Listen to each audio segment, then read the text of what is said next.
Episode 31 यानी last episode की शुरुआत में हम देखते हैं कि और यहाँ पर लुजिंग और चंगचंग की फैमिली मिलकर डिनर कर रही होती है और लुजिंग और चंगचंग की शादी के बारे में बात कर रही होती है और वो दो फैमिली लुजिंग और चंगचंग की शादी को लेकर एग्री भी कर लेते हैं। और चंगचंग की माँ चंगचंग को बोलती है कि तुम लुजिंग से बड़े हो तो तुम लुजिंग का ख्याल रखना। और जैसे ही चंगचंग के पापा चंगचंग को कुछ बोलने वाले होती है तो चंगचंग की माँ उसे रोक लेती है, इसलिए वो कुछ बोल नहीं पाते। और लुजिंग का दादी लुजिंग को बोलती है कि तुम अभी मैच्योर हो गए हो, इसलिए तुम्हें चंगचंग का ख्याल रखना होगा। और इस बात पर लुजिंग राजी हो जाती है और चंगचंग की माँ सबको बोलती है कि चंगचंग लुजिंग को बहुत ज्यादा परेशान करेगी। वजह से लोग सुनते हो हंसने लगते हैं और चंगचंग लुजिंग के पास जाती है और बोलती है कि मेरी माँ सच बोल रही है, मैं तुम्हें बहुत ही ज्यादा परेशान करूंगा। ये बात जैसे लुजिंग सुनती हो तो हंसने लगते हैं और चंगचंग बोलती है कि मैं थोड़ा सा रेस्टरूम से आती हूँ बोलकर वो यहाँ से चली जाती है। और लुजिंग का माँ भी बोलती है कि मैं भी रेस्टरूम से आती हूँ बोलकर वो चंगचंग के पीछे चली जाती है और वो बाहर जाकर चंगचंग को रुकती है और उसके पास जाती है और उसे गिफ्ट देती है और बोलती है कि ये हमारी फैमिली की तरफ से। और वो चंगचंग को बोलती है कि लुजिंग को बचपन से उसकी दादी ने पाला है, अक्सर बुजुर्ग बच्चे को बिगाड़ देते हैं और लुजिंग ने तुम्हें कोई परेशान किया था तो मुझे बोलना, हम दोनों मिलकर उसकी कान खींचेंगे। ये बात जैसे ही चंगचंग सुनती हो तो हंसने लगती है। और उसके बाद सारी फैमिली मेंबर का डिनर खत्म हो गया होती है और जैसे ही जा रही होती है तो लुजिंग का दादी सबको रुकती है और बोलती है कि क्यों ना हम लुजिंग और चंगचंग का एक फोटो उठा ले ताकि वो जब हमारे पास ना रहे तो उनकी फोटो को हम देख लेंगे। और उसके बाद वो लुजिंग और चंगचंग का फोटो उठाने लगते हैं और कुछ समय के बाद वो खुद ही का ही फोटो उठाने लगते हैं। और उसके बाद वो सब एक ग्रुप फोटो उठाते हैं तो लुजिंग चंगचंग को लेकर बाहर चली जाती है और चंगचंग को पूछती है कि मेरी मम्मी ने तुम्हें क्या दिया है। ये सुनकर चंगचंग बोलती है कि तुम्हें कैसे पता चला। तो लुजिंग बोलती है कि वो मेरी मम्मी, मैं उन्हें बहुत ही अच्छी तरह से जानती हूँ। ये सुनकर चंगचंग बोलती है कि तुम जब पहले लड़कियां तुम्हारे घर ले जाती होगी तो तुम्हारी मम्मी भी उन्हें कुछ गिफ्ट देते होंगे। ये सुनकर लुजिंग बोलती है कि ऐसा कुछ भी नहीं है, मैं जब छोटा था तो एक लड़की जबरदस्ती की कि वो मेरे घर चलेगा, इसलिए मैं उसे अपना घर ले गया था। ये सुनकर चंगचंग से पूछती है कि तो तुम्हारी मम्मी ने उन्हें क्या दिया था। तो लुजिंग बोलती है कि मैथमेटिक्स का एक बुक। सुनकर तो चंगचंग हंसने लगती है और लुजिंग को बोलती है कि तुम्हारा सिंगल होने का क्रेडिट तुम्हारी मम को जाते हैं। ये सुनकर लुजिंग भी हंसने लगती है और लुजिंग चंगचंग को बोलती है कि क्या तुम मेरी ग्रेजुएशन पर आओगे। तो चंगचंग मना कर देती है तो लुजिंग उसे रिक्वेस्ट करने लगती है और इस पर चंगचंग हंसने लगती है और राजी हो जाती है। और यहाँ पर लुजिंग का ग्रेजुएशन डे आ जाती है तो चंगचंग उसके पास जाती है और वो दोनों मिलकर बहुत सारी फोटो उठाते हैं और उस फोटो को कॉपी निकालते हैं और वो अपने डायरी में सजा कर रखते हैं ताकि वो बाद में इस फोटो को देख सकें। और यहाँ पर तारो अपने शो के लिए तैयार हो रही होती है तो वो लुजिंग को कॉल करती है और उसे कांग्रेचुलेशन बोलती है उसकी ग्रेजुएशन के लिए और उसे बोलती है कि क्यों ना चंगचंग की घर में हॉटपॉट की पार्टी किया जाए। और इस बात पर लुजिंग राजी हो जाती है और तारो चंगचंग को मैसेज करती है कि लुजिंग का ग्रेजुएशन खुशी में चंगचंग के घर में हॉटपॉट पार्टी हो रही है और उसे आने के लिए बोलती है, लेकिन चंगचंग उसे मना कर देती है कि मैं बिजी हूँ तो नहीं आ पाऊंगा। ये मैसेज जैसे ही तारो देखती है वो तो अपसेट हो जाती है। और यहाँ पर तारो चंगचंग के घर में पहुंच गया होती है हॉटपॉट पार्टी करने के लिए और वो लुजिंग के साथ चेस खेल रही होती है तो चंगचंग से बोलती है कि तुम तो बार बार हार रही हो। ये सुनकर तारो चंगचंग के ऊपर थोड़ा सा भड़क जाती है तो चंगचंग लुजिंग को बोलती है कि उसने मुझे डांटा। ये सुनकर लुजिंग अगले राउंड में ही तारो को हरा देती है और उसे किचन भेज देती है खाना बनाने के लिए। और उस टाइम पर चंगचंग के घर की डोर रोक होती है तो हो जाती है दरवाजा पिटाने के लिए और जैसे ही पिटाती है देखती है कि सनसन आई हुई है और उसके साथ उसकी बिल्ली भी लेकर आई होती है और वो अपना बिल्ली चंगचंग को देती है और उसे कुछ दिन के लिए ख्याल रखने के लिए बोलती है और उसके लिए वो खाना भी लेकर आई होती है और वो चंगचंग को बताने लगती है, लेकिन चंगचंग को कुछ भी समझ में नहीं आ रही होती है तो सनसन उसे बोलती है कि पेन लाने के लिए और चंगचंग पेन लाने के लिए चली जाती है। और दूसरी तरफ तारो भी सनसन का आवाज सुन रही होती है तो उसके पास आती है और उसे बोलती है कि क्या तुम यहाँ पर मुझे सरप्राइज देने के लिए आए होते हो। और बोलकर उसकी हाथ पकड़कर जैसे अंदर ले जाने वाला होती है तो सनसन उसे रोक लेती है और बोलती है कि मैं बहुत ही ज्यादा बिजी हूँ। और वो चंगचंग को जल्दी पेन लाने के लिए बोलती है तो तारो उसे अपने पास जो मार्कर होती है वही देती है। ये देखकर सनसन उसे पूछती है कि तुम अपने पास हमेशा के लिए मार्कर रखते हो। ये सुनकर तारो बोलती है कि मैं एक फेमस एक्टर हूँ, इसलिए कभी भी लोग मुझे ऑटोग्राफ मांग सकते हैं, इसलिए मैं अपने पास मार्कर रखती हूँ। ये देखकर सनसन उस फोर्ड के ऊपर लिख देती है और वो चंगचंग को बोलती है कि मेरा बिल्ली का ख्याल रखना बोलकर वो जाने लगती है और पीछे घूमकर तारो को बोलती है कि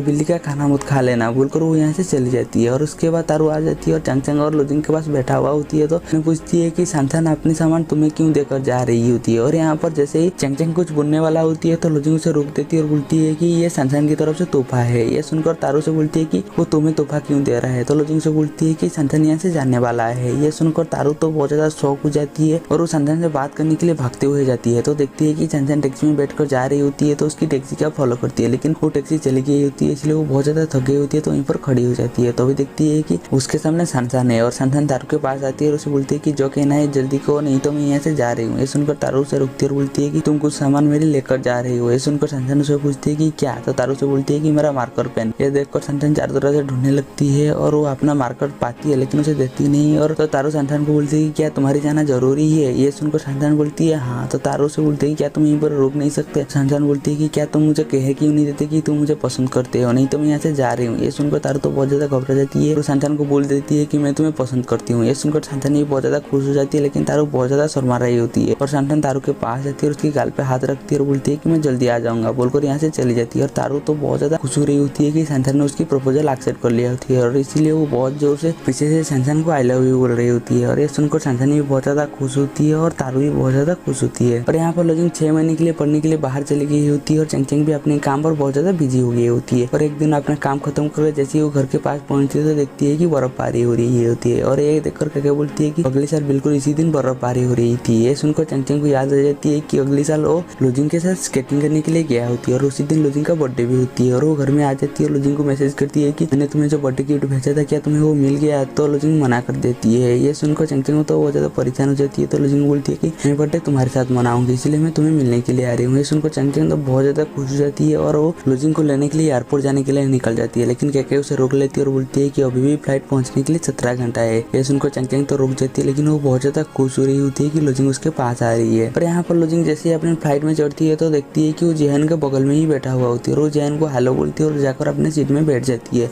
और दूसरी तरह चैंगचैंग को दिखाई देते हैं जहाँ पर कि वो बहुत ही जल्दी रेडी होती है और वो लोजिंग को लेने के लिए एयरपोर्ट निकल जाती है। वो एयरपोर्ट पहुंच भी गया होती है। और दूसरी तरह हमें लोजिंग को दिखाई देते हैं जहाँ पर कि जेहन से पूछती है कि तुम्हें कोई लेने के लिए आने वाला है या मैं तुम्हें तुम्हारे घर में छोड़ दूं। तो लोजिंग उसे मना कर देती है और बोलती है कि मुझे लेने के लिए चैंगचैंग आने वाली है। और इस टाइम पर उनका जो फ्लाइट होती है वो एक बादल के बीच में घुस जाती है तो उनका फ्लाइट में थोड़ा सा प्रॉब्लम हो जाती है। ये बात बाहर भी चली जाती है और जैसे ही चैंगचैंग को ये बात पता चलती है कि लोजिंग जिस फ्लाइट में बैठी हुई है फ्लाइट में कुछ प्रॉब्लम हो गई तो वो रोने लगती है और लोजिंग को कॉल करती है। लेकिन लोजिंग अपने फोन को खोल लिया होती है इसलिए वो लग नहीं रही होती है। और दूसरी तरह हमें लोजिंग और जेहन को दिखाई देता है जहाँ पर कि लोजिंग अपना रिंग निकालती है और जेहन को बोलती है कि अगर हम सही सलामत पहुंच गए तो मैं चैंगचैंग को शादी के लिए प्रपोज कर लूंगा। और उसे बोलती है कि अगर मैं नहीं पहुंच पाऊंगा तो तुम ये बात मेरी तरह से चैंगचैंग को बता देना। ये सुनकर जेहन उसे बोलती है कि तुम फिक्र मत करो हम सब सही सलामत पहुंच जाएंगे। और उस टाइम पर उनका जो फ्लाइट बादल में फंसा हुआ होती है वो बाहर निकल गया होती है। और एक बार जैसे चैंगचैंग को पता चलती है वो तो बहुत ज्यादा खुश हो गया होती है। और जैसे फ्लाइट लैंड होती है तो लोजिंग चैंगचैंग के पास जाती है और चैंगचैंग जैसे लोजिंग को देखती है भागते हुए उसके पास जाती है और उसे गले लगा लेती है। और लोजिंग पीछे हटती है और वो चैंगचैंग को शादी के लिए प्रपोज कर देती है। ये बात जैसे लोग देखते हैं उनके चारों तरफ से घेरा बना लेती है और चैंगचैंग को हाँ बोलने के लिए बोलती है। और यहाँ पर चैंगचैंग जैसे ही हाँ बोलती है तो लोजिंग बहुत ज्यादा खुश हो जाती है। और साइड में जेहन जा रही होती है और उनको देख रही होती है और वो भी लोजिंग और चैंगचैंग के लिए भी खुश होती है और यहाँ से वो भी चली जाती है। और यहाँ पर लोजिंग और चैंगचैंग सो रही होती है तो चैंगचैंग लोजिंग से पूछती है कि जब तुम फ्लाइट में थे और उस टाइम पर तुम क्या सोच रहे थे। तो लोजिंग उसे झूठ बोल देती है कि ज्यादा कुछ खास नहीं और मैं बिल्कुल ठीक हूँ। और उसे सोने के लिए बोलकर वो खुद ही सो जाती है। और चैंगचैंग पानी पीने के लिए जैसे ही बाहर जाती है तो देखती है कि लोजिंग का कोट यूं ही पड़ा हुआ होती है और उसकी कोट को उठाती है और साइड में रख देती है। और इसमें से लोजिंग के कोट से एक चीर नीचे पड़ जाती है और चैंगचैंग उस चीर को उठाती है और पढ़ने लगती है। लोजिंग उसके लिए लिखा होती है कि अगर आज मुझे कुछ हो गया तो तुम जिंदगी भर खुश रहना और मैं तुम्हें अभी भी प्यार करती हूँ और मरने के बाद भी तुम्हें प्यार करता रहूंगा। ये बात जैसे ही चैंगचैंग पढ़ती है वो तो रोने ही लगती है। और यहाँ पर तारू और सनसन खड़े हुए होते हैं वो जो मूवी शूट किया होती है उनका प्राइज लेने के लिए। और यहाँ पर सनसन सुनती है कि सनसन का कॉन्सर्ट का तालियों की आवाज उसे सुनाई दे रही होती है। और इस टाइम पर वो सनसन को प्राइज देने के लिए बुलाती है और जैसे ही सनसन जाती है दरवाजा खुलती है तो वो खुद को रोक ही नहीं पाती और वो यहाँ से भाग जाती है। और तारू उसके पास जाती है और उसे पूछती है कि तुम कहाँ पर जा रहे हो। तो सनसन बोलती है कि उड़ने। तो तारू बोलती है कि ठीक है मैं भी तुम्हारे साथ चलूंगी बोलकर वो सनसन का हाथ पकड़ती है और यहाँ से भागते हुए रह जाती है। और दूसरी तरह हमें चैंगचैंग को दिखाया जाता है जहाँ पर वो अपने कॉन्सर्ट में होती है और वो सारी ऑडियंस को सनसन से मिला रही होती है और बोलती है कि ये मेरी बेस्ट फ्रेंड है। और उसके बाद चैंगचैंग अपनी कॉन्सर्ट कंटिन्यू करती है और गाना गाने लगती है। और वो गाते हुए लोजिंग के पास जाती है और लोजिंग को स्टेज के ऊपर लेकर आती है और उसके साथ वो गाना गाने लगती है। और लोजिंग जाती है अपने सारे दोस्त को स्टेज के ऊपर लेकर आ जाती है और मिस चिंग भी आ जाती है और केके भी आ जाती है और तारू भी स्टेज के ऊपर आ जाती है और वो सब चैंगचैंग को चीयर अप करने लगते हैं। और यहीं पर हमारी एपिसोड के साथ साथ एक ड्रामा भी खत्म हो जाती है। हम मिलेंगे जल्दी ही एक न्यू ड्रामा में।